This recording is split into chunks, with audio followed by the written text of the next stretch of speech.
এম.জি.আর পর্দার নায়ক থেকে জননেতা। ভারতের রাজনীতিতে এম.জি.আর ছিলেন এক অনন্য ব্যক্তিত্ব।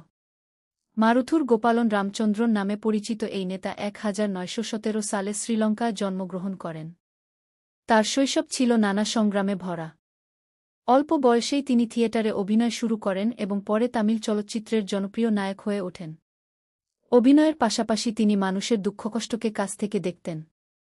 তাই রাজনীতিতে এসে সাধারণ মানুষের জন্য কাজ করার লক্ষ্য নেন। 1977 সালে তিনি তামিলনাড়ুর মুখ্যমন্ত্রী হন। তার সরকারের অন্যতম উল্লেখযোগ্য উদ্যোগ ছিল স্কুলের শিশুদের জন্য মধ্যাহ্নভোজ কর্মসূচি। এর মাধ্যমে দরিদ্র পরিবারের শিশুদের স্কুলে আসতে উৎসাহিত করা এবং তাদের পুষ্টির সুযোগ বাড়ানোর চেষ্টা করা হয়। এম.জি.আর দেখিয়েছিলেন, জনপ্রিয়তা শুধু পর্দায় নয়, মানুষের পাশে দাঁড়িয়েও অর্জন করা যায়। 1987 সালে তার মৃত্যু হলেও মানুষের হৃদয়ে তার জনপ্রিয়তা আজও অম্লিন। তার জীবন আমাদের শেখা, ক্ষমতা ক্ষণস্থায়ী, কিন্তু মানুষের জন্য করা ভালো কাজ চিরদিন মনে থাকে।